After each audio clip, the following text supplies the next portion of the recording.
মনে হয় আপনাদের মনে হয় আমি পারবো? থামুন আপনি। বাচ্চার অবস্থা কি মনে করেন আপনি? কি মনে করেন বাচ্চাটার অবস্থা কি?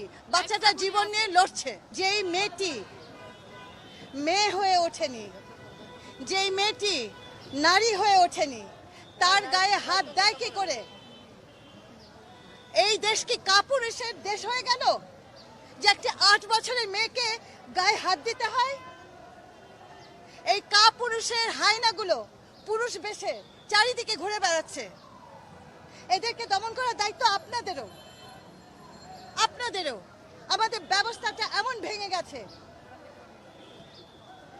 সমাজ কি সুস্থ আছে বলে আপনার মনে হয়?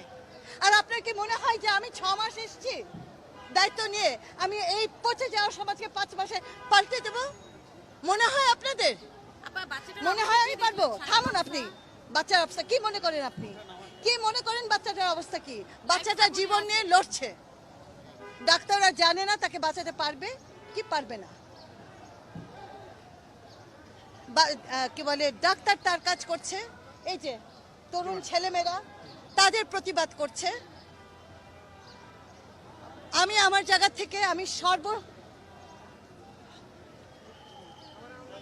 আমি আমার সর্বোচ্চ চেষ্টা করব যেন হোম এবং আইন এই দুটো জায়গা থেকে এই বাচ্চাটা সম্পূর্ণ এবং দ্রুতভাবে বিচার পায়। প্রথম কথা, আপনারা সবাই দোয়া করেন বাচ্চাটা যেন বাঁচে। ডাক্তাররা চেষ্টা করছে। দ্বিতীয় কথা হচ্ছে, আমরা যেন এই আপনাদের সাংবাদিকদেরও দায় আছে। আপনারা দয়া করে আল্লাহর ওয়াস্তে দোষীদের কোনোভাবে জায়েজ করবেন না। আপা, পূর্ণিমা নামে একটা মেয়ে ধর্ষিত হয়েছিল, 10 বছর আসামি সাজা পেয়ে সে কিন্তু কয়েকদিন আগে সেটা আমি জানতে পেরেছি। হ্যাঁ, আপনি একদম ঠিক বলেছেন। এবং সেখানে আমাদের সিস্টেম ওয়ার্ক করছে না। আমাদের সিস্টেম, আপনারা এটাও জানেন যে যুগ যুগ ধরে মেয়েদের এই ক্রাইসিস। আমি তো আজকে থেকে এটা নিয়ে কাজ করছি না, আপনারা তো জানেন। এবং এই 35 বছরে আমি দেখেছি যে বারবার এই ঘটনাগুলো ঘটে। কোন প্রভাবশালীর টেলিফোন আসে, কোন কি বলবো, আমার বলার কিছু নেই, কিন্তু এটা হতে দেওয়া যাবে না। এই কেসটা is a clear cut case.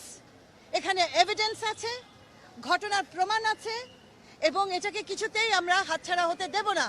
এবং প্রথম কথা হচ্ছে যে আইনের আওতায় আনতে হবে, এবং তাদেরকে অ্যারেস্ট করা হয়েছে, কোনোভাবেই যেন তারা ছাড়া না পায় সেটা আমিও নজরদারি রাখবো, আপনাদেরকেও বলবো নজরদারি রাখতে।